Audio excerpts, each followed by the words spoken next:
joining us. If you have a question on Zoom, please raise your hand. And Steven, kick us off. Hello, thanks for taking time to talk to us today. I wonder if you could kind of give your overall thoughts going into the game tomorrow, second time facing Washington. Obviously, you've had kind of different trajectories since the first time you faced them. Yeah, I think obviously there's some positives in that we know we can beat them. I think they are actually very similar in the way that they try and play than they were when we played them first game of the season. I think they've just refined it a little bit more. I think for us, it's about finding the good things from last week's game, which I think there were some really positive things out of it. Try and make conceding goals something that we make as hard as possible on the opponent, so we can keep our score to as close to 0 as possible. I think that's been a key piece for us this week leading into the game. Thanks, Stephen. And Jada?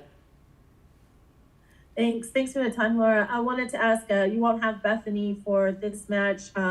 Is Jordan able to play, or how do you plan on filling that void there up front? Yeah, Jordan's with us, which is great. She's obviously been on a long road to recovery, and we're really happy that she's back available for us this week. And we know obviously Bolse is a miss for us, but having Jordan back, Veronica obviously available, Emery available, we've got options that we can solve there. Is there any conversation that you needed to have with Bethany, or is that just kind of circumstantial as far as the way that she was sent off, as far as the second yellow? Not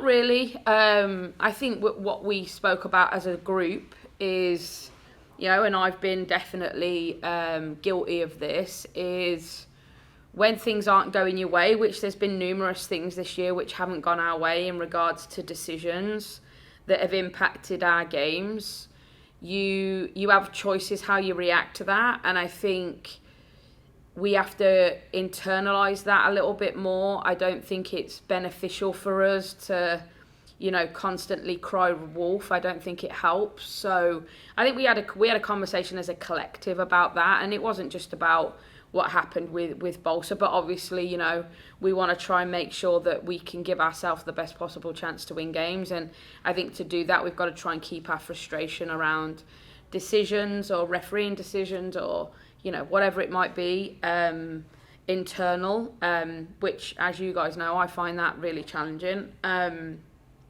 so that we can make sure that we just put things right on the field, because no one cares if you keep moaning about it. So we've got to try and do better at that. So we had a conversation about that. Thanks, Jada. And then Nico?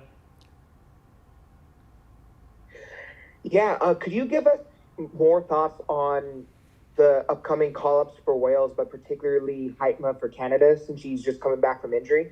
Yeah, I'm really happy for her. I think obviously timing-wise, it was perfect for her that. And it'll be great for us that we don't have to manage her minutes, multiple games. That'll get managed in Canada, which then means after this game, she'll sort of, fingers crossed, be free to go and come back to us, hopefully 90 minutes fit, which can set us up, obviously, coming back for the Kansas game in a positive light. So I think that's a really positive thing for Jordan. I think for the Welsh players, it's an expected thing that they're obviously going to get called up. I think they've got some important games with Wales, and then they'll meet us in Kansas City. Thank you. Thanks, Nico. Stephen? Laura, I want to ask, in basically every game except for Portland, you've been really in the game right until the end. And even in Portland, you were in the game almost to the end. But you've been chasing results and kind of not getting that kind of final push over the hump. I wonder what you feel like the team needs to do and what you've been talking to them about trying to get on the scoreboard early. Yeah, I think that's been a big conversation for us this week, is I feel like when we feel the adversity of, either losing or conceding, whatever it might be, we tend to respond really well.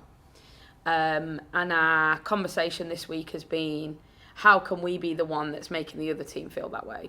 We haven't had that enough. You know, I think Bay's the only game that we've been leading that we've lost. Is that right? I think so, yeah. Yeah. So, you know, I don't think we've made teams feel that way enough. So that's been an area of conversation for us on what can we do? Can we do things in the warm up? Can we prepare differently? I think you lot know this about me. I'll do anything. So whatever it takes to be able to start games and find that balance of, can we get on the front foot earlier, and can we not give the opponent anything early in games? I think there's that fine balance that we have to find. Thanks, Stephen. And Peyton? Hi, Laura, thanks for your time. Just kind of looking at this match, the Spirit have been moving Rodman and Bethune from kind of side to side as they see areas they can exploit in the defense. I was wondering if that changes how you prepare defensively, how your players kind of plan to deal with that attack, but also as a team, they've been conceding early in most matches, and with starting on the front foot and how well you started against them in your opening match, if that is something you think plays to your benefit. I mean, yeah, I hope so. I hope it plays to our benefit. It's definitely something that we want to try and do. I don't think it matters who the opponent is, if I'm honest. And in answer to your question about Trinity and Croy, I think Croy has been exceptional this season.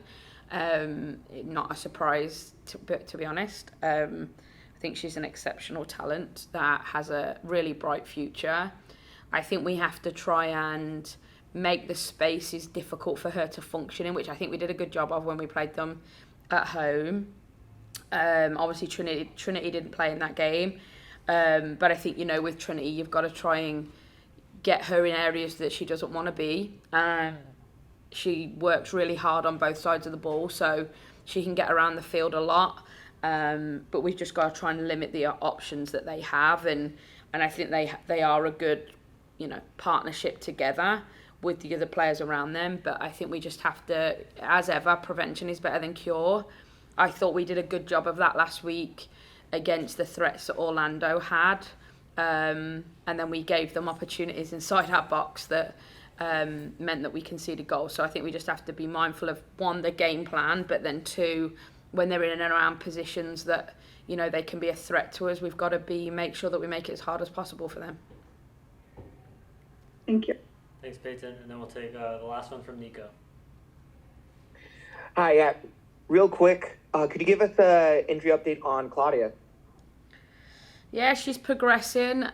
She's been doing a lot of individual sessions that have included some goalkeeper sessions, but she's not quite back in with the team yet. We're hoping that may change in the FIFA break. Thank you. Thanks, Nico. All right. Thanks, everyone. Thanks, Laura.